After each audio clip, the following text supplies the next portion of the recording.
This is the Delhi station of All India Radio. Please stand by for our next broadcast. You will now listen to the recording of today's proceedings during the question hour in Lok Sabha. ये आकाशवाणी है। अभी आप आज लोकसभा में प्रश्नकाल के दौरान हुए कार्यवाही की रिकॉर्डिंग सुनेंगे। माननीय सभासदों, माननीय अध्यक्ष जी,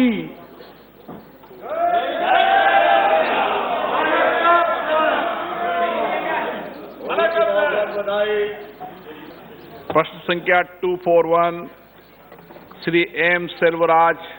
Question number 241 by Shri M. Selvaraj, Shri Benny Behanan. Will the Minister of Labour and Employment be pleased to state A.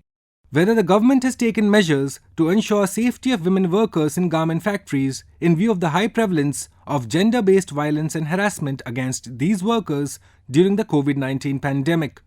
B. If so, the details thereof, and if not, the reasons therefor. And C. The number of workplace complaints received during each of the last 2 years and the current year from female workers in garment factories, state UT-wise. Shri Bhupendra Yadav, Minister of Labour and Employment. Honorable member, supplementation. Sir, my specific question was complaint received from the female workers during the pandemic period regarding the harassment. But the Honorable Minister answered the data is not mentioned by your ministry. Under the Act 2013, the rules framed by the government are enforced by the respective state government. There are 3 types of harassments at workplace. That is sexual harassment and mental harassment and physical harassment are taking place. I would like to know the Minister what type of complaint received in respect to state government. माननीय अध्यक्ष महोदय, कार्यस्थल पर जो भी कर्मचारी काम करते हैं फैक्ट्रीज एक्ट के अंतर्गत उनके कार्य को लेकर, उनके कार्य की सुरक्षा को लेकर, उनके कार्य के स्वास्थ्य संबंधी विषयों को लेकर अगर किसी प्रकार की अनियमितता रखी जाती है तो श्रम मंत्रालय के डीजी फासली के द्वारा उसके संबंध में दिशा निर्देश किए जाते हैं। जहां तक कार्यस्थल पर कार्य करने वाली जो महिलाओं की जो पावरलूम में जो महिलाएं काम करती हैं उनके शारीरिक उत्पीड़न का विषय है, उसको सीधे महिलाओं के कार्यस्थल पर 2013 का जो अधिनियम है उसके अंतर्गत उसमें शिकायत दर्ज की जाती है। वो शिकायतें राज्य सरकार के द्वारा, चूंकि कानून और व्यवस्था राज्य सरकार का विषय है, उनके अंतर्गत दर्ज की जाती है और उसके आंकड़े एनसीआरबी पे उपलब्ध हैं। Sir, my second supplementary question is, how many complaints received from the state in all over India and what action taken by the government of India? माननीय अध्यक्ष महोदय, एनसीआरबी का जो डाटा है 2018 और 20 का वो मेरे पास उपलब्ध है, वो मैं सदन के पटल पर उपस्थित करा दूंगा। संबंधित जो पुलिस थाने हैं उनके द्वारा जो कार्रवाई की जा रही है उन्हीं की कोर्ट में उसके ऊपर कार्रवाई चल रही है, डाटा मैं उपलब्ध करा दूंगा। Honorable Sri Benny Behanan. Sir, in our Factory Act there are several provisions for the occupational safety and health welfare of the women workers. But sir, harassment of the women workers in workplace is increasingly drastically these days. I would like to highlight one portion. In my constituency, Kitex Garments, which is in my constituency, situated in Mainkau, there are several women workers. Most of them are these guest workers from Jharkhand and Odisha. They are severely exploiting and harassment since. During the COVID lockdown days, there are guest workers try to get out from the company, but they are beaten by the security guards. However, they are so to manage to walk towards the nearest railway station. So I had a discussion with the local police officers, and their complaint was they are not properly, salaries not properly paid. They were forced to work 12 hours. Out of quality food was served, proper toilet facility was not provided, and they were promised a salary of rupees 8,500. Honorable member, 5,000. Sir, 1 minute, this is what. And I had written letter to the Honorable Chairperson of National Human Rights and so many ministers, but I didn't get an answer. Sir, hence I would like to know whether the government would like to inquire about the incidents in the company and take necessary action. माननीय अध्यक्ष महोदय, जहां तक केरल प्रांत में factory अधिनियम के अंतर्गत दर्ज किए गए मुकदमों की संख्या है, 2019 में जो हमें सूचना स्थानीय अधिकारियों को पत्र देखने के बाद प्राप्त हुई है, 190 विषय 2019 में लंबित थे और उसके दौरान 2019 में 161 विषयों पर निर्णय लिया गया और 52 व्यक्तियों को दोषी पाया गया। ये फैक्ट्री जो एक्ट है उसके अधिनियम के अंतर्गत पाया गया। जहाँ तक sexual harassment at work place है, वो क्रिमिनल लॉ है, उसमें राज्य सरकार के आंकड़े एनसीआरबी में उपलब्ध कराए जाते हैं। ये जो दूसरा फैक्ट्रीज एक्ट में मैंने केरल में जो फैक्ट्रीज एक्ट है उसमें मैंने संख्या उनको बताई है कि 190 लंबित हैं और 52 लोगों को दोषियों की संख्या बताया गया। लेकिन ये 52 जो लोग जो इनको दोषियों के रूप में बताया गया है, ये फैक्ट्रीज एक्ट के अंतर्गत विभिन्न प्रावधानों के अंतर्गत हैं। इसको वर्गीकृत करके विशेष रूप से महिलाओं के संबंध में अगर कोई कार्यस्थल पर फैक्ट्री एक्ट के अंतर्गत आता है तो वो इस जानकारी के आधार पर मैं उन्हें विस्तार से दे दूंगा। Question number 242, Dharamveer Singh. Question number 242 by Shri Dharamveer Singh. Will the Minister of Education be pleased to state A. The number of Kendriya Vidyalayas, Navodaya Vidyalayas, KVs, NVs set up in Haryana during the last 3 years and the current year district-wise. B. Whether the government has implemented any scheme to set up new KVs, NVs in all districts of the state. C. The number and names of districts of Haryana where there is no KVs. And D. The time by which KVs, NVs are proposed to be set up in the said districts of the state. Srimati Annapurna Devi, Minister of State for Education. अन्य सदस्य। अध्यक्ष महोदय, मैं आपके माध्यम से मंत्री जी, क्योंकि नई शिक्षा नीति देश में लागू हो चुकी है और आज क्योंकि केंद्रीय विद्यालय हों या जवाहर विद्यालय, ये केवल एक बोर्ड के नीचे आती हैं। सारा देश एक है, एक जैसी शिक्षा चाहते हैं। तो मैं आपके माध्यम से मंत्री जी से पूछना चाहता हूं, क्योंकि हमारा एक डिस्ट्रिक्ट ऐसा है जो चरखी दादरी, वहां पर पंचायत ने जिला प्रशासन के माध्यम से 50 एकड़ जमीन भी दे दी। क्या मंत्री जी आश्वासन देंगे कि पॉलिसी के मुताबिक ही वो स्कूल भी हमारा ये साल नहीं तो अगले साल चालू हो जाए? अध्यक्ष जी, केंद्रीय विद्यालय और नवोदय विद्यालय से संबंधित माननीय सदस्य ने प्रश्न पूछा था, तो ये एक सतत प्रक्रिया है और जहां तक शायद नवोदय विद्यालय की बात कर रहे हैं चरखी दादरी में खोलने का, तो निश्चित रूप से वहां पे प्रक्रिया में है और वो बहुत ही जल्द खुल जाएगा। श्री एन के प्रेमचंदन जी। Thank you very much, sir. Sir, my question is relating to Kendriya Vidyalaya and Navodaya Vidyalaya in the light of Prime Minister's, there is a program, there is a prestigious program for the minorities. That is the Prime Minister's Jan Vikas Karyakram program is there.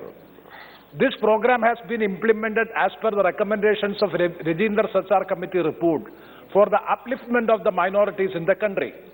My specific question to the Honorable Minister is whether in starting or commencing Kendriya Vidyalayas and Navodaya Vidyalayas, the blocks which are identified under Prime Minister's Vikas Karyakram Yojana will be given due priority so as to commence the schools in those blocks in which the Prime Minister's program is there. There's a specific recommendation is there in the Rajendra Sachar Committee report. As per the recommendations, this program has been implemented by the Honorable Prime Minister. Will it be given priority in order to commence these schools? Thank you very much, sir. अध्यक्ष जी, बहुत ही वरिष्ठ सदस्य हैं और हमें लगता है कि इस प्रश्न से ये संबंधित नहीं है, तो अलग से अगर इसमें करेंगे तो जरूर जवाब दे देंगे।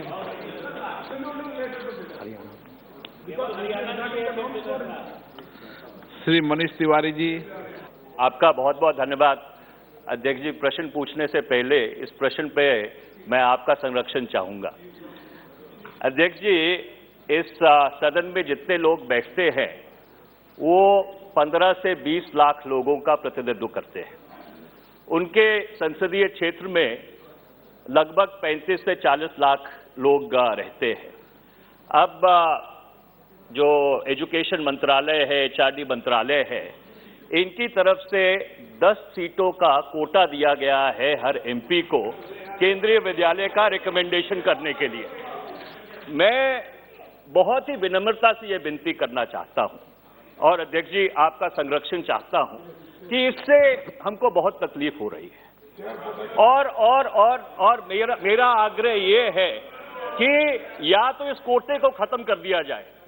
इससे जो हमारे लोग तो छोड़ो, हमारे जो विधायक हैं वही हमसे नाराज हो जाते हैं क्योंकि इतनी ज्यादा रिक्वेस्ट होती हैं, आप अकोमोडेट कर नहीं सकते। मैं आपकी दिक्कत भी समझता हूं, मैं आपकी तकलीफ भी समझता हूं, पर या तो मंत्री जी ये कोटा बढ़ा दिया जाए, 10 से इसको 50 कर दिया जाए, और अगर आपकी लिमिटेशन है और इस लिमिटेशन को मैं समझता हूं, फिर मेरा आपका विनम्रता से निवेदन है और मेरे ख्याल सारा सदन इससे सहमत होगा, फिर इस कोटे को खत्म कर दिया जाए।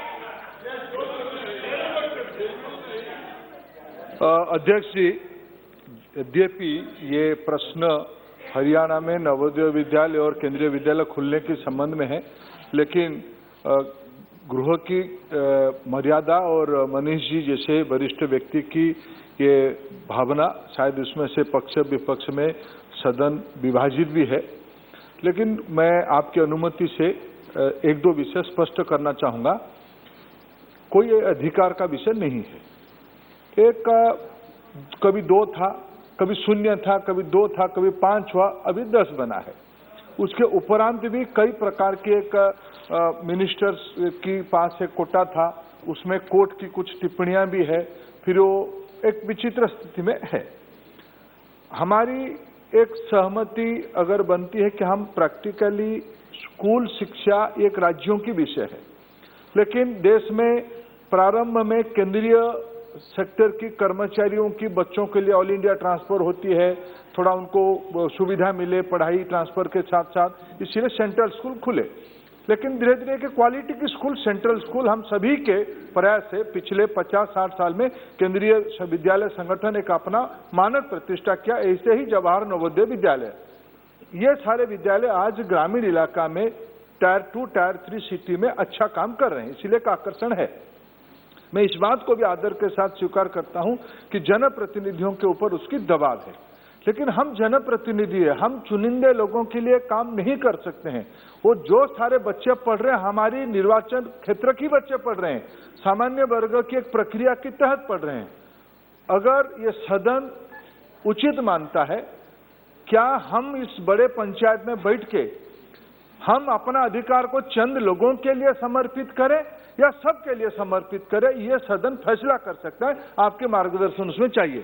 सदन मेरी शायद में सहमत हो, खत्म कर दिया जाए इसको, हाँ समाप्त कर दिया जाए। मंत्री जी क्यों विशेष प्रावधान रखो, फिर बात कर लेंगे। सभी दल के एक मिनट सभी दलों के नेताओं से जो भावना है सदन की, सभी दलों के नेताओं से बात करके माननीय मंत्री जी को अवगत करा देंगे। सर बात यह है कि हमें 5 करोड़ मिलते हैं, वो भी तो हम जाना चाहते हैं, इसका मतलब ये नहीं खत्म किया जाए। आपने कहा कि समाप्त करो विशेषाधिकार, और विशेषाधिकार समाप्त करने की प्रक्रिया सरकार ने शुरू कर दी है, तो सदन सहमत हो जाए उस पर। सभी दल के नेताओं, एक मिनट प्लीज बैठ जाइए। इस विषय पर सभी दल के नेताओं से बात करके निर्णय लिया जाएगा। ओके, श्री गणेश सिंह जी, ऐसे खड़े होने वालों को कोई सप्लीमेंट्री नहीं मिलेगी और इस पूरे धन्यवाद समय में नहीं मिलेगी। आपने नाम नोट करा दिया है, आप नोट करा दो, व्यवस्था से दे देंगे। केंद्रीय विद्यालय और नवोदय विद्यालय खोलने के लिए मेरे लोकसभा क्षेत्र सतना, क्योंकि बड़ा लोकसभा क्षेत्र है, मैहर एक बड़ी जगह है, वहां के लिए पिछले 10 वर्षों से मैं कोशिश में था कि वहां एक नया केंद्रीय विद्यालय खुल जाए। ये चुनौती पद्धति का उल्लेख किया गया है और चुनौती पद्धति में कोई प्राधिकारी के सहमति पर ही खुल सकता है। तो मैं जानना चाहता हूं माननीय मंत्री जी, चुनौती पद्धति क्या है? क्या वहां की आवश्यकता के अनुसार हम केंद्रीय विद्यालय खोलने के लिए, चूंकि जो भी फॉर्मेलिटीज सब पूरी हो चुकी है, जमीन दे दिया, सहमति दे दिया, भवन दे दिया, सब कुछ दे दिया, अब वो चुनौती पद्धति में डाल दिया गया, तो कब तक उसका निर्णय होगा? भी लोकसभा राज्यसभा की सदस्य रहा, मैं भी मेरे गांव में एक सेंट्रल स्कूल खुले पिछले 20 साल से कोशिश कर रहा हूं। जब एक माननीय सदस्य एक निवेदन करते हैं विभाग को, विभाग उसको राज्यों को भेज देता है, राज्य सरकार भी रिकमेंडेशन करता है कहाँ खुले। कुछ मानक है सेंट्रल स्कूल खुलने के लिए। मैं फिर कह रहा हूं कि सेंट्रल स्कूल खुलने के लिए जब तय किया गया हुआ 4-5-8 दशक की पहले, तब शर्त यही था कि सेंट्रल गवर्नमेंट के कर्मचारी जहां ज्यादा रहेंगे उस इलाका में स्कूल खुले जाएंगे। ये है प्रमुख विषय। उसके बाद राज्यों की ओर से अपेक्षा रखा जाता है जमीन की, अस्थायी रूप में कुछ साल के लिए निःशुल्क मकान की। ये सारा विषय होता क्या है, एमपी सदस्य महोदय एक बार चिट्ठी लिख देते हैं, हम उसको भेज देते हैं, राज्य उसमें अभी तक कई स्कूल खुले हैं, राज्य अभी तक लैंड उपलब्ध नहीं कराए हैं, कई स्कूल किराए के मकान में चल रहा है, अभी तक उसकी व्यवस्था नहीं हो पा रही है। राज्य के ऊपर बहुत सारे जिम्मेदारी आती है। मैं अभी इसी कोशिश करेंगे, हम इसी सत्र के दौरान सारे माननीय लोकसभा सदस्य, राज्यसभा सदस्य को अवगत कराएंगे कि आपके इलाका में कौन सा चीज पेंडिंग है, लैंड को लेके, घर को लेके, उसको करिए। नया स्कूल की प्रपोजल आप देइए, हम राज्य सरकार को भेजेंगे। दोनों की सहमति होने से, मानक होने से इसको ही चैलेंजिंग रूट किया गया है। माने पिक एंड चूज नहीं करेंगे, एक लिस्ट के ऊपर कर रहे हैं। ये हमारी सरकार की पारदर्शी प्रक्रिया है। महबूबा मित्रा। Sir, thank you, sir. Sir, I had my honourable colleague, Ms. Manish Tiwari, put forward his point of view. I'd like to put out another point of view, which is I represent an area which is on the border and has a lot of BSF and a lot of people with transferable jobs. The central school there is only one Kendriya Vidyalaya there, and like I'm sure many of my colleagues, we face this trouble every year that there are more than 10. 10 quota is very small, I think, but to do away with the quota completely would be very, very difficult, difficult. I would urge that since there are some people in some areas where there are other schools and they can take advantage, in areas like ours there's only one CBSE school, people with transferable jobs need that. So perhaps the ministry for this parliament secretariat can have a separate cell where those people who need more quota, we can get that. It will be very difficult if the quota were removed, sir. Very difficult. Sir, आपने एक आदेश दिया ही के सुरेश जी, क्या विषय यही? हाँ, माई constituency. हाँ sir, opening of the केंद्रीय विद्यालय इन माई कॉन्स्टिट्यूंसी। ये सदन में जितने लोग बैठे हैं ना, सब केंद्रीय विद्यालय की मांग करेंगे। एक इधर से हाथ खड़ा, इधर से हाथ से सर ऑनरेबल स्पीकर सर, केंद्रीय विद्यालय के नियम प्रक्रिया बता दी है। Sir honourable speaker sir, opening of new केंद्रीय विद्यालय इन माई constituency कोट्टारकरा, Kollam district, Kerala. Kerala government already transferred 5 acres land to Kendriya Vidyalaya Sangathan, and also temporary accommodation also hand over to Kendriya Vidyalaya, and also the regional commissioner Kendriya Vidyalaya inspected along with the central PWD officials. So everything is ready, but the government of India is not sanctioned the project. That's why we are waiting for last 10 years for starting this school. So I would like to, Honorable Minister through you, sir, whether every formalities has been completed in Kottarakara, Kollam district for Kendriya Vidyalaya, but Government of India is not sanctioning. I would like to ask Honorable Minister whether you are going to sanction. Honorable Member, शून्यकाल और प्रश्नकाल में अंतर समझो।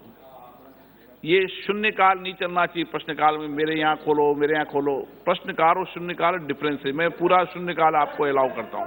क्यों बालू जी, सही है ना? इसलिए क्वेश्चन नंबर 243 नो आंसर। एक पॉलिसी मैटर बता दिया मंत्री जी ने, उस पॉलिसी के तहत चलाया। मंत्री जी, आप बोलना चाहते हैं कुछ? नहीं सर,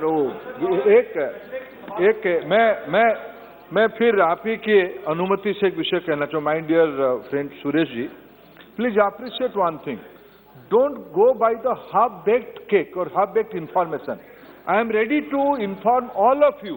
जो आप कहते हो कि मेरे वहां मानक के आधार पे स्टेट गवर्नमेंट ने दे दिया, अकोमोडेशन दे दिया, मैं जिम्मेवारी के साथ आप सभी की कंस्टिट्यूंसी में जो पेंडिंग इशू है, विभाग की क्या, केंद्रीय विद्यालय संगठन की क्या व्यू पॉइंट है, मैं आपको लिख के दूंगा।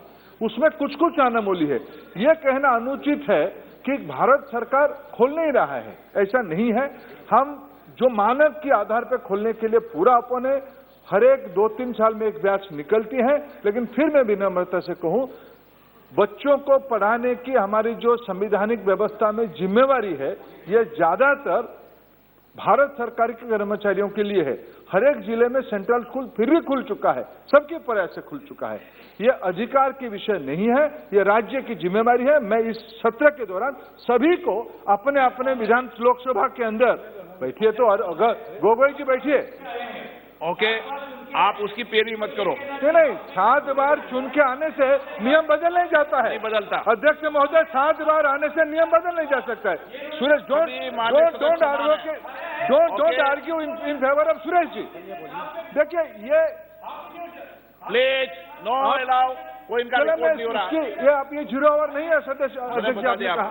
क्वेश्चन नंबर 243, उन्मेष पाटिल, आपको पैरोकार बनाया कि उन्होंने? यहाँ कोई वकील नहीं बनता है सदन में, ध्यान रखना आज के बाद। यहाँ वकालत की सिस्टम नहीं है। क्यों मनीष जी, बैठिए please. Question number 243, Unmesh Patil, Heena Gavit. Question number 243 by Shri Unmesh Bhaiya Sahib Patil, Dr. Hina Gavit. Will the Minister of Education be pleased to state A. Whether the government has taken steps to improve the standard of education and school infrastructure in rural India, and if so, the details thereof. B. The steps taken by the government to improve education along with the funds disbursed for government schools for infrastructure such as library, laboratory, sports facilities and teaching aids during the last 3 years. C.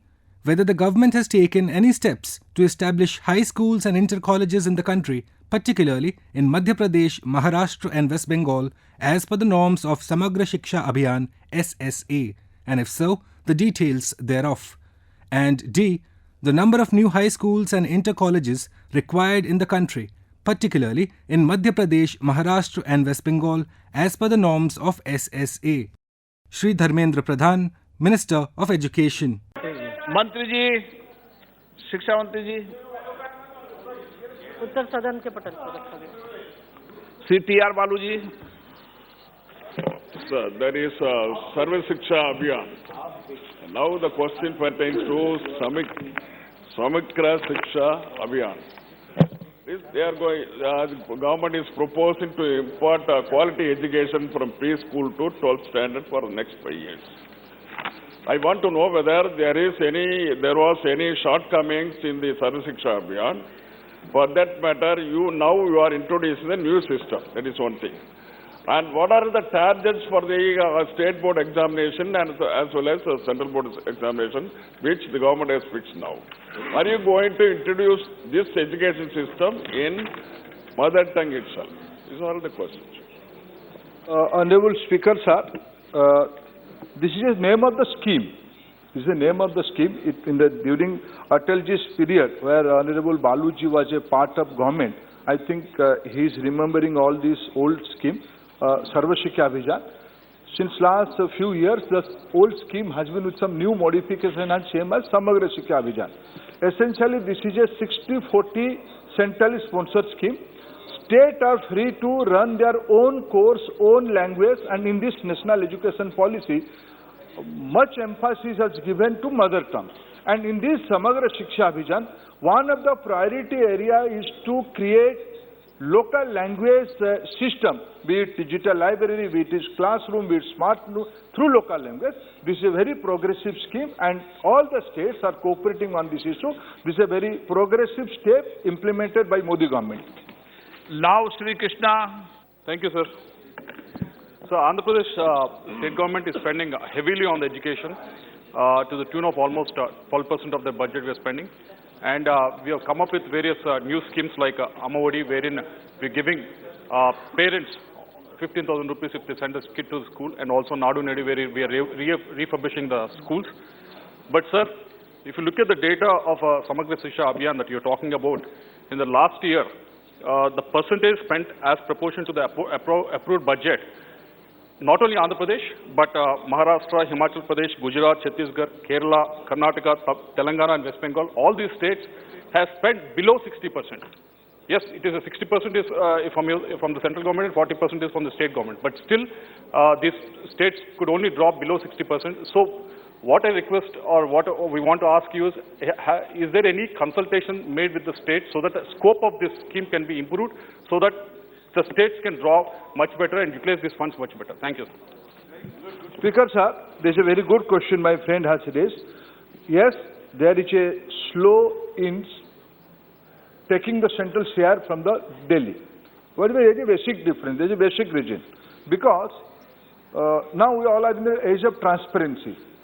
Minister of Finance has given a new pattern of disbursement to all the line ministry in Government of India, and all the line ministry are also persuading the respective state government come through more transparent manner. Government of India is going to release the fund when you will deposit from your state budget to the respective department your 40%. Immediately within few seconds Government of India is going to release that money. Due to their own financial structure, different states, lot of states are taking the progressive stance. Lot of states have their own way of functioning. Government of India is constantly, especially Finance Ministry and all the line ministry, we all are persuading, and lot of states are also. This is a transitional phase. I hope by this end of March 31st, there will be substantial improvement in all these areas. This is a new pattern Government of India is emphasizing. This money belongs to the common man of this country. It has to be spent pie by pie in a more transparent manner. This is the effort of our government, and state government is cooperating. Gradually, it will improve. State has to adhere the financial discipline jointly agreed by Government of India and respective state governments. Question number 244, Srimati Aparajita Sarangi. Question number 244 by Srimati Aparajita Sarangi. Will the Minister of Education be pleased to state A. Whether the government has taken note of the struggle faced by differently abled students in accessing online classes. B. If so, the action taken thereon to increase their accessibility to quality education. C. Whether the dropout ratio among differently abled students has increased since 2020 owing to COVID-19 pandemic. And D. If so, the action taken by the government with regard to alter the mode of education to make it more inclusive. Srimati Annapurna Devi, Minister of State for Education. माननीय मंत्री जी, उत्तर सदन पर रखा गया है.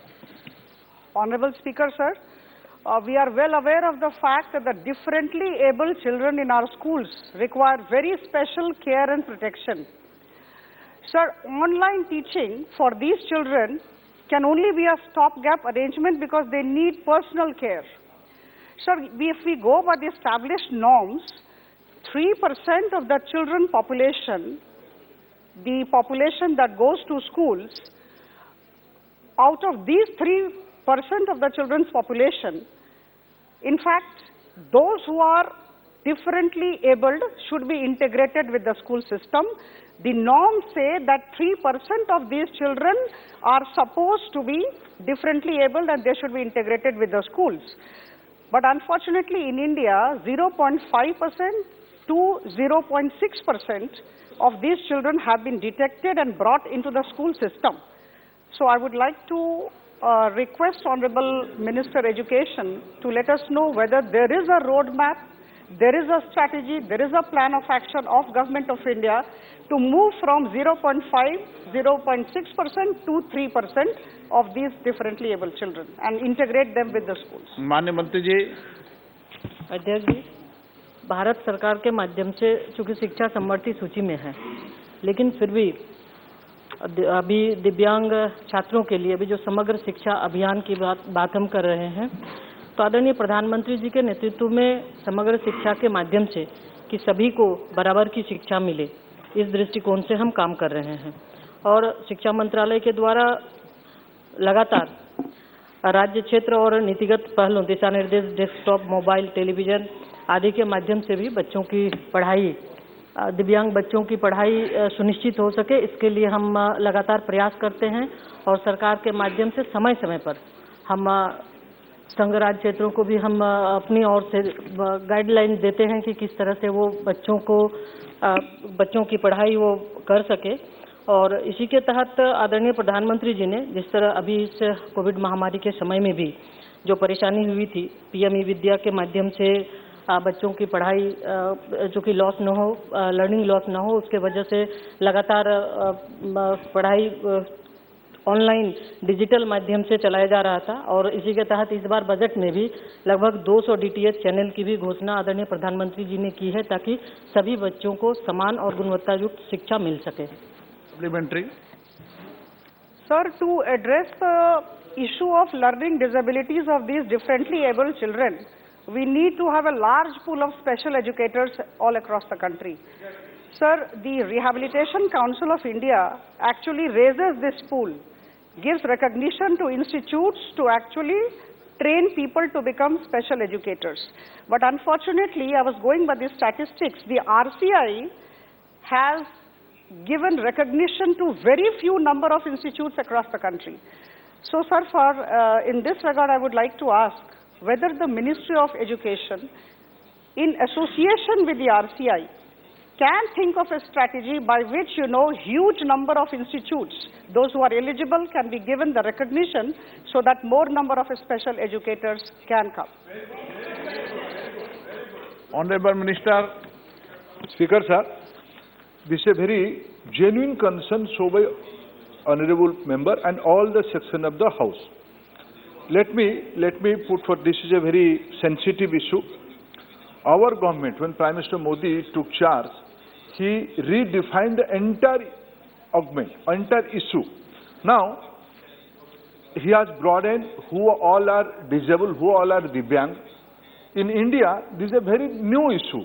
All these dysfunctions, malfunctions are there within our own family. But due to, please let me, I am not so expert like you, Saiji. मंत्री जी, please. Speaker sir, this is a very sensitive issue. The thing, lot of मित्र लोग ज्यादा हैं आपके, इसलिए आप. I am not expert like Tai. इधर ही ले. She is a knowledgeable lady, and is a very expert person. I am not so. So, with my little understanding, I would like to explain. If I cannot convince them, I will come to them. I will invite them, all of them, to my office, and we will interact. This is a very genuine issue raised by honorable member. Sir, there is a lack of awareness within society. Who all are they in disabled person in our family? Sir, when I took charge of this sector, in the initial days, within first week of my taking charge in the parliament, I face a question, dyslexia. Sir, I can candidly admit, I never heard this kind of terminology in my career. So when I asked my colleague, what is the Hindi? इसकी हिंदी क्या होता है? Sir, Hindi करने के लिए sir हमारे पास कोई vocabulary में शब्द नहीं था. हमारे घरों में इस प्रकार की बच्चे भी हैं. भारत में अभी जो there is a new national education policy, lot of emphasis, lot of priority has given on this issue.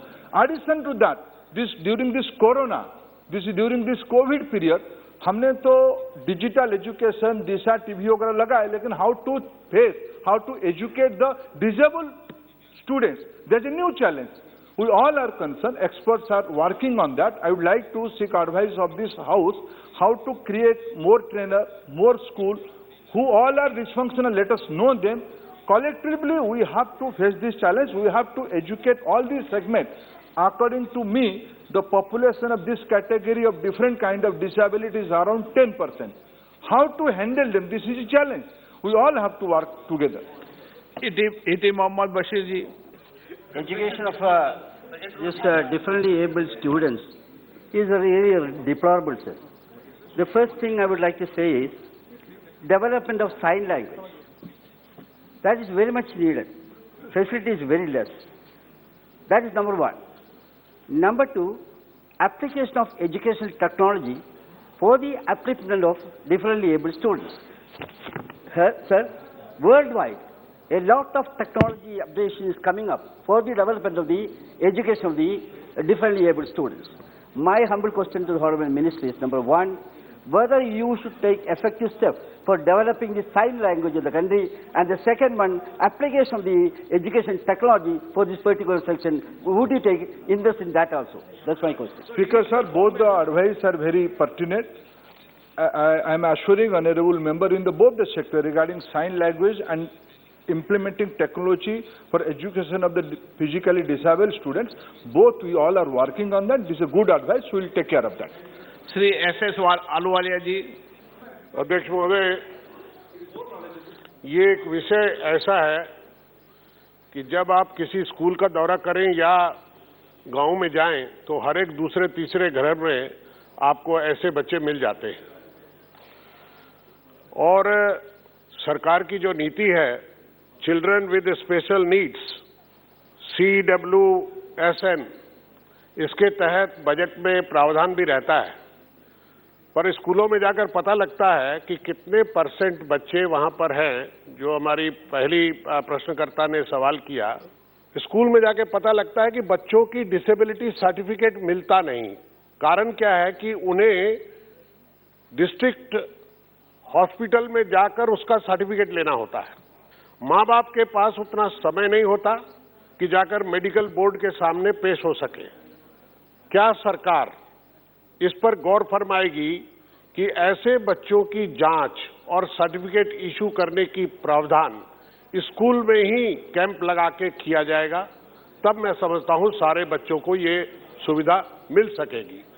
और मेरा दूसरा पार्ट है अपने सवाल का कि ऑनलाइन क्लास के लिए ये इस तरह के बच्चों को ऑनलाइन में काम करने के लिए उनकी उंगलियां या उनकी स्पीच से भी नहीं पता लगता, तो क्या उनकी स्पीच का एक रिकॉर्ड तैयारी करके, क्योंकि computer is a discipline slave sir, वो आपकी भाषा को समझता है। एक बार आप बोले, 2 बार बोले, तोतला भी बोले और गूंगा भी इशारा करे, उसको समझता है।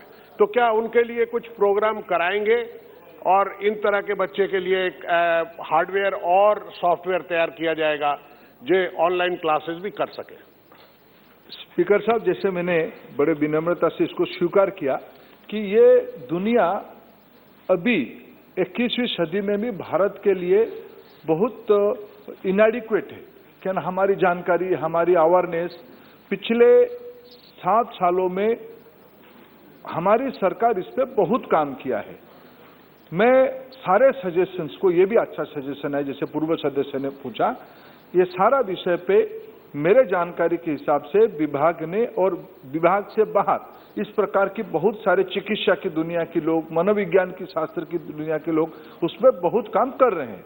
सारे विषय के एक वाइडर कंसल्टेंसी में हमारी नेशनल कैरिकुलम फ्रेमवर्क की काम राष्ट्रीय स्तर पे, राज्य स्तरों पे हो रहा है। इसी आयाम में भी हम कई सारे विमर्श कर रहे हैं। ये सारे विमर्श उसी दिशा में है। सबको हम समाहित करके निश्चित रूप में अपने आने वाले पाठ्यक्रम, आने वाले पेडागोजी, आने वाले मेथोडोलॉजी में लाया जाएगा। ऐसे मंत्री जी, राज्य सरकार डिसेबिलिटी सर्टिफिकेट के लिए आप सलाह दे सकते हो कि स्कूल में डिसेबिलिटी सर्टिफिकेट का सलाह दे सकते हैं? क्या दिक्कत है? मोदी गौरव गोगोई जी, राज्य सरकार को बनाना है, राज्य सरकारों को सलाह दे सकते हैं। Thank you, Honorable Speaker. First of all, let me appreciate Honorable Member of Parliament Aprita ji for raising a very sensitive question and also appreciate Honorable Minister for his frankness and his dedication to this subject.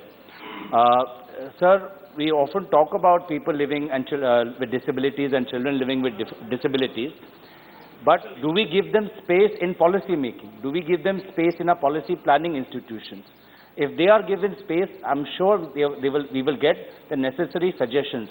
So my request is that you have, as you Minister talked about, which is the National Curriculum Framework, there is also the National Education Policy Task Forces which is being set up in different states. अगर हर मंच में people living with disabilities और experts को स्थान दिया जाएगा, तो उस मंच में वो अपनी बात रख पाएंगे और हम भी आने वाले समय में उपयुक्त कदम उठा पाएंगे। तो यही मेरी दरख्वास्त सरकार से रहेगी। धन्यवाद। अध्यक्ष महोदय, ये एक हेल्दी डिस्कशन सदन में हो रहा है। ऐसे बहुत सारे विषय हमारे देश में है जिसमें शायद सदन बिना विवाद की सहमत हो रहा है। मैं निश्चित रूप में गौरव गोगोई जी ने जो विषय उठाया, आज की राज्य में जो स्टेट SCF बना है, स्टेट कैरिकुलम फ्रेमवर्क बना है, इसकी विमर्श हम जिला तक भी लेके जा रहे हैं। स्टेट में नहीं, जिला तक भी लेके जा रहे हैं। हम कोशिश कर रहे हैं इस दुनिया के लोग भी, तज्ञ और प्रभावित लोग, नीति निर्धारण से लेके ऊपर तक उसमें इन्वॉल्व हो, उसकी हमारी कोशिश है। और भी कोई सजेशन इस सदन की और सदस्यों के माध्यम से आएगा, उसको हम सहृदय अकोमोडेट करने के लिए तैयार हैं। क्वेश्चन नंबर 245 श्री नव Kumar Sarania. Question number 245 by Shri Navakumar Saranya. Will the Minister of Tribal Affairs be pleased to state A. The details of funds allocated under various tribal development schemes to different states of the country during the last 5 years. B. The details of schemes under which funds have been released for the scheduled tribes during the said period. C. the details of funds allocated under various schemes to 5th schedule and 6th schedule areas during the last 5 years. D. The details of funds allocated under various schemes to various autonomous councils and other bodies of the northeastern states during the last 5 years. And E. The details of the works carried out by the funds allocated to various autonomous councils and others during the period. Shri Arjun Munda, Minister of Tribal Affairs. माननीय मंत्री जी, उत्तर सभा पटल पर रख दी गई। Honourable member. Thank you sir, आपने मुझे पूछने का मौका दिया। पिछले 8 साल में पहली बार हमको ये मौका मिला। सर, मिनिस्टर का जो रिप्लाई है उसमें हमारा जो काउंसिल है 6 शेड्यूल का, बोडोलैंड टेरिटोरियल काउंसिल, डिमा हसाओ और कार्बी आंगलोंग में यह स्पेशल पैकेज के अंदर टोटल 102 प्रोजेक्ट में 1170 करोड़ का पैसा दिया है और इसमें 56 प्रोजेक्ट कंप्लीट हुआ है और 46 प्रोजेक्ट 576.57 करोड़ का ऑनगोइंग है, लेकिन इसमें डिटेल्स नहीं है। सर, मुझे इसलिए ये पूछना है, पिछले बहुत टाइम से कार्बी आंगलोंग और बीडीसी में हजारों करोड़ का घोटाला होने का केस भी चला है और पार्लियामेंट में भी आया है, क्योंकि वहाँ कोई मॉनिटरिंग नहीं होता है। 2016 से जब दिशा कमेटी बनाया, सिर्फ मुझे इसके लिए हटा के एक राज्यसभा का एमपी को दिशा का कमेटी बन गया, चेयरमैन बना दिया, लेकिन अभी उसका काम खत्म हो गया, अभी हम फिर दिशा का कमेटी में आ गया है चेयरमैन। तो इसलिए मेरा मांग है, इसको दिशा के अंदर लाना चाहिए। और स्टेट लेवल में जो कमेटी होता है मॉनिटरिंग का, वो भी नहीं है। और हम 5th शेड्यूल एरिया में भी घुमा है, इसलिए भी इस एरिया में भी हमको बहुत सारे लोगों ने कंप्लेन किया है, जो ट्राइबल सबप्लान का पैसा है वो इधर इधर दूसरे एरिया में डाइवर्ट होता है। तो स्पेशली हमारा मिनिस्टर से मुझे पहला है ये डिटेल्स डाटा हमको चाहिए और दूसरा मॉनिटरिंग के बारे में आपको क्या सोच है उसको बताना है। Thank you sir. अध्यक्ष महोदय, माननीय सदस्य ने जो ऑटोनोमस काउंसिल है उसके संदर्भ में पूछा है। पूरे देश में दिशा के एक गाइडलाइन है जिसमें सभी मंत्रालयों के जितने भी कार्यक्रम हैं उन सारे कार्यक्रमों की समीक्षा की जाती है और उसमें ट्राइबल अफेयर्स मिनिस्ट्री का भी कामकाज की समीक्षा दिशा स्तर पर कार्यान्वयन की दृष्टि से किया जाता है। और मैं निश्चित रूप से कहूँगा कि दिशा की बैठक में आप इसकी चर्चा कर सकते हैं और इसमें अगर कहीं आपको किसी तरह की कठिनाई ऐसा लगता है तो हम यहाँ से उसके लिए गाइडलाइंस यदि आवश्यकता पड़ेगी तो अलग से देंगे। Honourable member. ठीक है, लेकिन मेरा जो 6 शेड्यूल एरिया है उसमें थोड़ा सा दिक्कत है, क्योंकि उसमें डीसी मेंबर सेक्रेटरी होता है दिशा का, लेकिन डेवलपमेंट के पार्ट में उसमें कोई पार्ट नहीं है उसका, क्योंकि ये सारा ट्रांसफर सब्जेक्ट है काउंसिल का। पिछले हमारा जो बीजेपी गवर्नमेंट सरकार बना है उसमें एक डिसीजन लिया है उन लोगों ने, जो डीसी को कुछ कुछ एरिया में उसको पावर देगा, एसओपी निकलेगा उसे, लेकिन अभी तक 1 साल हो गया एसओपी नहीं निकला है।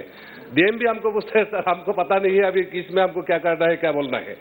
तो हमारा मिनिस्टर से आग्रह है, अगर एसओपी भी उसको ठीक तरह के बता देगा जो क्या करना है वो तो होगा। और आपसे हमारा गुजारिश है, आप एक बार स्टेट गवर्नमेंट को भेजिए जो दिशा के अंदर ये टीएसपी का जो मैटर है उसको आना, उसमें 15 फाइनेंस का भी मैटर नहीं आता है, क्योंकि ये पैसा काउंसिल में जाता है।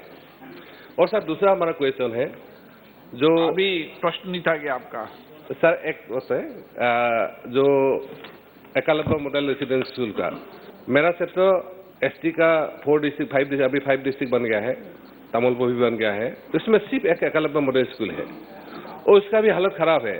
मेरा रिक्वेस्ट है एक बार मिनिस्टर को उससे एक बार जाके विजिट करना चाहिए और बाकी जितना डिस्ट्रिक्ट है उसमें और एक एकलव्य मॉडल स्कूल जल्दी जल्दी बनाना चाहिए।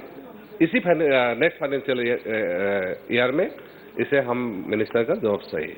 Thank you sir. अध्यक्ष महोदय, माननीय सदस्य ने जो पूछा है और जिसके बारे में उन्हें थोड़ी शंका है, पूरे देश में सभी जिला के माध्यम से ही एजुकेशन होती है। व्यवस्था के दृष्टि से राज्य सरकार कुछ ऑटोनोमस काउंसिल या जिला स्तरीय जो हमारे निकाय है उसके माध्यम से, तो आपने ठीक ही कहा है। इसको जानना चाहे, मैं इस संदर्भ में रूरल डेवलपमेंट मिनिस्ट्री चूँकि हमारा इन सारे कार्यों के मामले में गाइडलाइंस जारी करता है, हम उसके साथ बात करके इसका समाधान करेंगे। दूसरा जो उन्होंने पूछा है एकलव्य मॉडल स्कूल के बारे में, उसकी जो मापदंड तय की गई है उस मापदंड के आधार पर स्वीकृति दी गई है। और तीसरा उन्होंने यह विषय जानना चाहा कि उन क्षेत्रों में जो विद्यालय है उसकी स्थिति अच्छी नहीं है और वहाँ जाना चाहिए। मैं माननीय सदस्य के साथ मिलकर के बातचीत कर लूँगा और ज़रूर जाऊँगा ताकि मैं वहाँ की वास्तविकता से रूबरू हो सकूँ और उसका कोई अगर आवश्यकता पड़े उसका समाधान करें। श्री अर्जुन लाल मीणा। धन्यवाद अध्यक्ष महोदय। सबसे पहले तो मैं आपके माध्यम से माननीय मंत्री महोदय को बहुत बहुत धन्यवाद देता हूं कि उन्होंने जो क्वेश्चन का जो विस्तृत उत्तर दिया है। मैं भी शेड्यूल 5 जो राजस्थान, गुजरात, मध्य प्रदेश, महाराष्ट्र, छत्तीसगढ़ ये जो आदि राज्य हैं शेड्यूल 5 में, वहाँ से आता हूँ और मेरा अपना संसदीय क्षेत्र उदयपुर है। उदयपुर के में इन्होंने इनके मंत्रालय के माध्यम से 2751 के तहत कितनी धनराशि दी और कितनी अभी तक खर्च हुई है पिछले 3 साल का मैं चाहता हूं कि वो उत्तर देवे और जो राशि दी है वो अभी तक खर्च हुई है नहीं हुई है। वैसे मैं धन्यवाद देना चाहता हूं कि इन्होंने मेरे अपने संसदीय क्षेत्र में 6 एकलव्य मॉडल रेजिडेंशियल विद्यालय खोले हैं। इसके लिए मैं सरकार को और मोदी जी को और मंत्री जी को धन्यवाद जी धन्यवाद। अध्यक्ष महोदय, इस वैसे हमारे पास में राजस्थान में कितनी राशि उपलब्ध कराई गई है उसकी आंकड़े हैं, मैं उनको उपलब्ध करूँ। श्री अजय रंजन चौधरी जी। सर, मंत्री जी कुछ वक्त पहले ये कह रहे थे कि दिशा कमेटी है हर डिस्ट्रिक्ट में और दिशा कमेटी की आपका सारे जानकारी लेना चाहिए क्योंकि ये हमारे लिए एक फ्रेमवर्क है सदन की तरफ से ये बनाया गया है। लेकिन मेरी खेत के साथ ये कहना पड़ता है सर, बार बार ये सदन के अंदर गुहार लगा के बावजूद आज तक मैंने पिछले 12-13 साल में कोई विषय पे, ये ट्राइबल विषय नहीं है बल्कि हर विषय पे कोई भी चाहे विषय हो जहाँ जहाँ दिशा कमेटी की देखभाल करने के अधिकार है, दिशा कमेटी की भाग लेने का, शिरकत लेने के अधिकार है, सवाल पूछने का अधिकार है, आज तक ये मीटिंग नहीं बुलाया जाता है। फिर भी मैं वहाँ की चेयरमैन भी हूँ।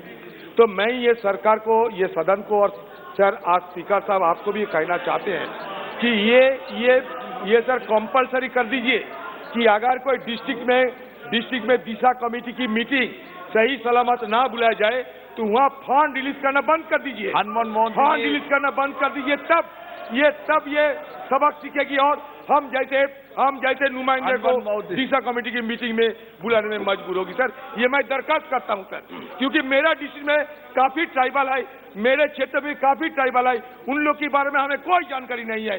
तो इसलिए मैं सदन से आग्रह करता हूँ कि इस विषय पर सारे सदन बैठ के चर्चा करें और फैसले की मजबूरन उन लोग को मजबूर करे हर स्टेट को कि वो दिशा कमेटी की मीटिंग बुलाए। मोहंती जी। Sir, many thanks for giving me the opportunity, sir. Sir, these last 2 years have really taught us that if we are thinking about overall development, then the 2 major sectors and most sensitive sectors are health and education both. And when we are talking about the tribal development, overall development, through you to the Honorable Minister of Tribal Affairs, I would like to, sir, ask, so that is he aware that there is a disease called sickle cell disease in tribals? It's a very critical disease, and it is genetic. It is a genetical disease which cannot be cured. Survival is it's almost impossible, sir. और limited होते हैं जिनकी उम्र होती है sir, जो बच्चों को सिकल सेल होता है जेनेटिक वजह से, ट्राइबल बच्चों को, उनकी उम्र भी सीमित होती है, 22-25 साल तक वो जिंदा रहते हैं. But sir, this can be eradicated. There are experts, those who are coming up with many suggestions, जो इसको इरेडिकेट करने के लिए पूरी तरह से दावा कर रहे हैं. और मुझे जितना मालूम है कि केंद्र सरकार के पास में ये अपना एक मेमोरेंडम लेकर गए भी थे, मिले भी थे कुछ महीने पहले.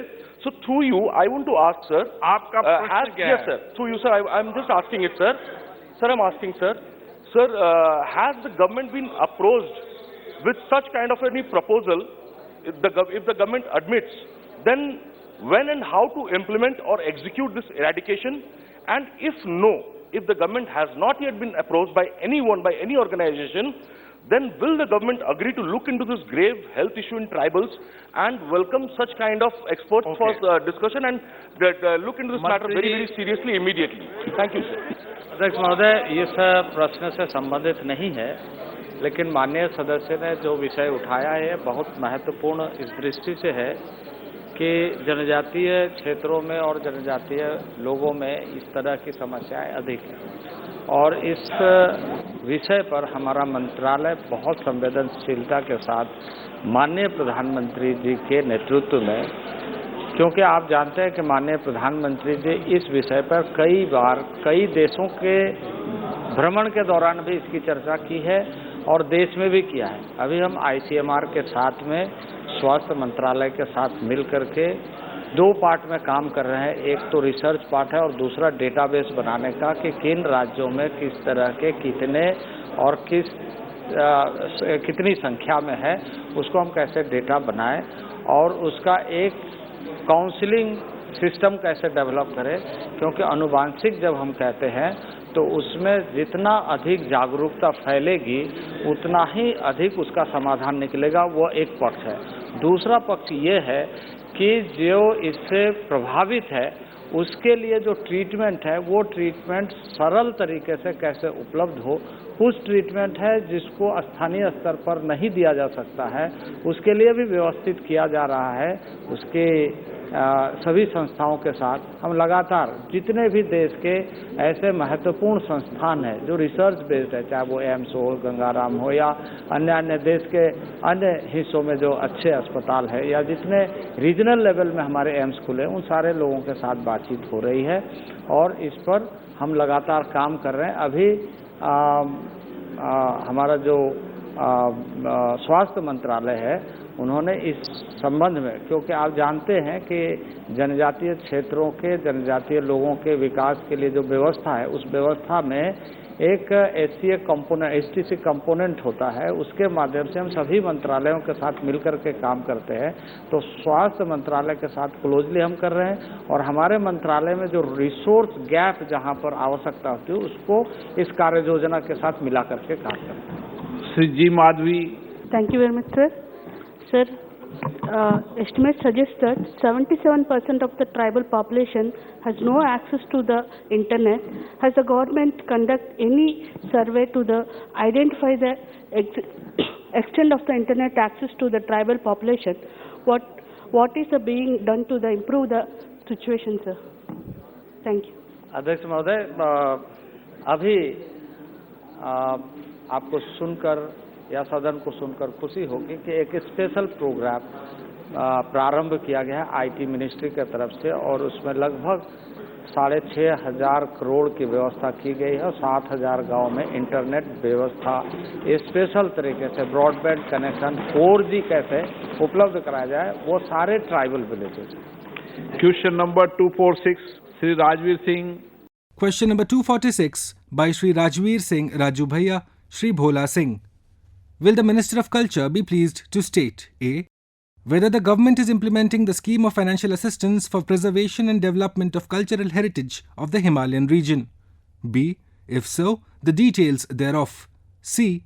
The number of proposals received from the Himalayan states during the last 3 years. D. The details of the new programs prepared for the preservation and development of cultural heritage of the Himalayan states during the said period. And E.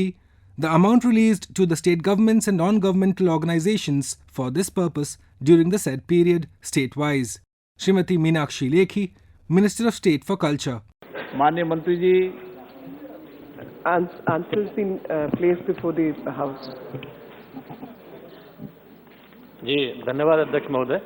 माननीय अध्यक्ष महोदय, माननीय मंत्री जी के उत्तर से स्पष्ट हुआ है कि हमारी सरकार माननीय प्रधानमंत्री जी के नेतृत्व में हिमालय क्षेत्र की सांस्कृतिक विरासत के संरक्षण और विकास के लिए बहुत सारे कार्य कर रही है।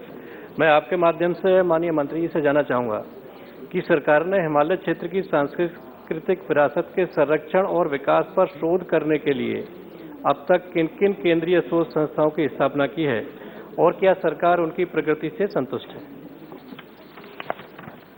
आदरणीय अध्यक्ष जी, जो स्कीम चलाई जाती है उसके अंदर जो संस्थाएं हैं उन संस्थाओं की स्थापना केंद्र सरकार नहीं करती है, बल्कि उसमें जो 6 राज्य हैं हिमालय के आसपास वाले, उसकी राज्य सरकारें प्रपोजल सिलेक्ट करके केंद्र के पास भेजती है। जो हमारी डिवीजन है वो उसका मुआयना करती है और उसके बाद सरकार उनको फंड्स देती है और अभी जो है पिछले कुछ वर्षों में उनको बढ़ाया गया है। तो 23.86 करोड़ से अब जो पैसा उस पर खर्च किया जा रहा है वो पिछले साल के मुताबिक इस साल 47.38 करोड़ है और उसमें जो संस्थाएं हैं वो भी 117 से बढ़कर 203 हुई हैं। तो ये जो संस्थाएं हैं वो राज्य द्वारा, उसमें कुछ ट्रस्ट हैं, सोसाइटीज हैं और अन्य बॉडीज हैं, यूनिवर्सिटीज हैं जो राज्य भेजता है और सिर्फ कुछ एक प्रदेशों के अंदर, खासतौर पे अरुणाचल और सिक्किम के अंदर जो है 90:10 का रेशो रखा जाता है, बाकी जगह 75:25 का रेशो रहता है। दयाल चंद मेघवाल। धन्यवाद अध्यक्ष महोदय। अध्यक्ष जी, राजस्थान भी सांस्कृतिक विरासत में कम नहीं है।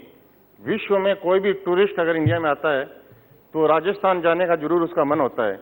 मेरा आपके माध्यम से माननीय मंत्री जी से जानना है कि जब प्रसाद योजना थी तो 2018 में राजस्थान के हनुमानगढ़ जिले में एक मोहनजोदड़ो है जो 5000 साल पूर्व की वहाँ की सभ्यता है कालीबंगा में, जिसको 1952 में BR लाल साहब ने उनको देखा था, माथुर साहब ने देखा था और मैं खुद अभी भी उनसे मैं मिल के आया था। उनकी आयु 100 साल से भी ज़्यादा उनकी आयु है।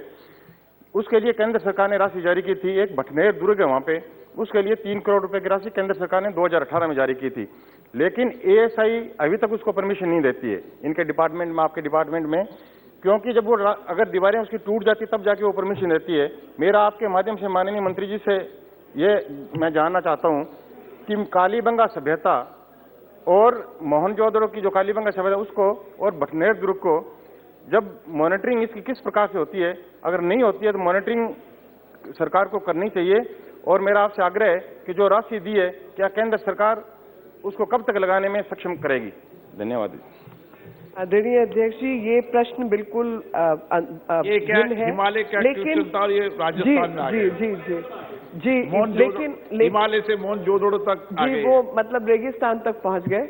लेकिन उसमें मैं ये जरूर बताना चाहती हूँ कि ऐसी ASI की व्यवस्था है, उसमें यूनिवर्सिटी साथ लगी रहती है और अभी राखीगढ़ी और अन्य ऐसे स्थान पाए गए हैं जिसमें धोलावीरा को इंस्क्राइब भी किया गया है।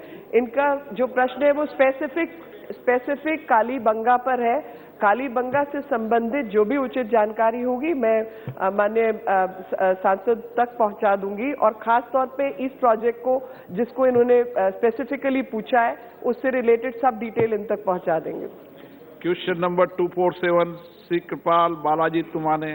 Question number 247 by Shri Krupal Balaji Tumne, Shri Arvind Ganpat Sawant. Will the Minister of Labour and Employment be pleased to state A.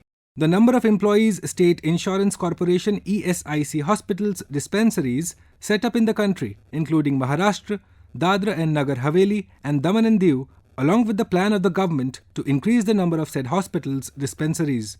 B. Whether the government proposes to include ESIC health scheme in the Pradhan Mantri Jan Arogya Yojana, and if so, the details thereof. C. Whether the number of workers covered under ESIC is constantly increasing, and if so, the details thereof. D.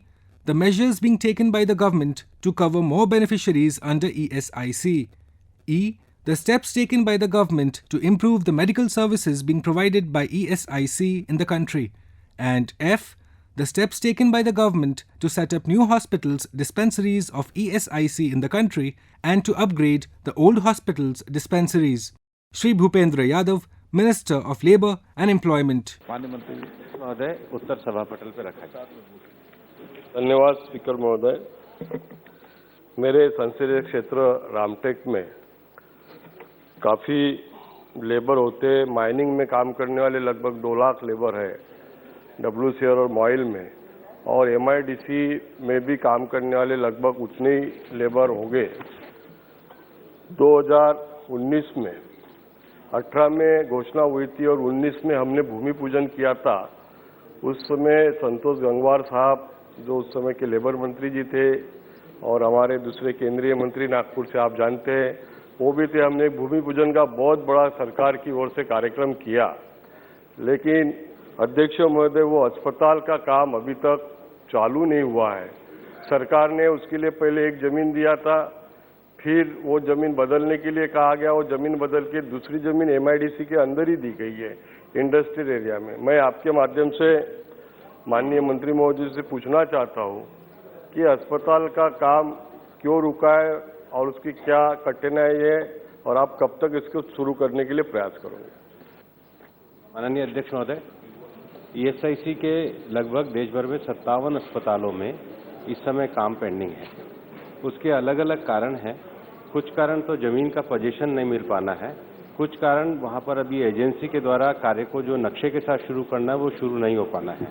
हमने ESIC की पिछली बैठक में इसके लिए एक dashboard का गठन किया है और अब जितने भी अस्पताल हैं ये सारे ESIC के डैशबोर्ड पे आएंगे। जिनकी भी प्रक्रियाएं लंबित पड़ी हैं उनको हमने व्यक्तिगत रूप से ही पत्र भेजा जिन सांसदों ने मुझे दिया है और इन सब सारी कार्यवाहियों को अब हम पूरी तरीके से एक पोर्टल के माध्यम से संचालित कर रहे हैं। सप्लीमेंट्री शुरू हो जाएगा और लेबर को न्याय मिलेगा। मैं आज की तारीख में वहाँ पर जो अभी एक ESIC का नागपुर शहर में जो अस्पताल चल रहा है उस अस्पताल की हालत बहुत ही खराब है, यानी वहाँ कोई व्यवस्था ही नहीं है। बेड तो 100 बेड का अस्पताल है, एक सारी सोनोग्राफी की मशीन नहीं है, एक्सरे का एक मशीन है, कोई ऐसी व्यवस्था नहीं है। मैं माननीय स्पीकर महोदय के द्वारा थ्रू जानना चाहता हूँ कि सर जब तक आप इस अस्पताल में जो उस अस्पताल में आप आगे सुविधा देने वाले हैं वो चालू होने तक क्या इस अस्पताल में सारी मशीनरियाँ आप देंगे? और दूसरा एक छोटा उसके साथ में मेरा सवाल है कि वहाँ पर थोड़े बहुत सारी गड़बड़ियाँ हैं, तो क्या आप उसकी, क्योंकि जो टेंडर होता है, टेंडर जिसको मिलता है उसको काम नहीं मिलता, कोई और ही काम करते रहता है, तो इस बारे में भी सरकार उसकी तरफ ध्यान देंगी।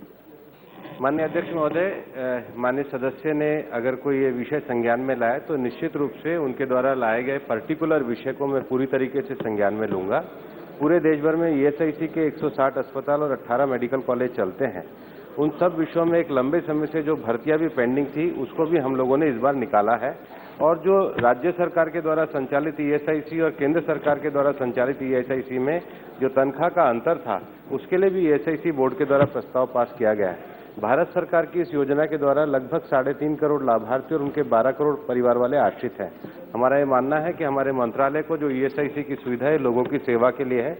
आप जो विषय पर्टिकुलर अस्पताल के लिए मेरे संज्ञान में लाए हैं निश्चित रूप से मैं आपको अपने कार्यालय में बुला के उसको आपकी समस्या का समाधान करूंगा। अभी आप आज लोकसभा में प्रश्नकाल के दौरान हुए कार्रवाई की रिकॉर्डिंग सुन रहे थे।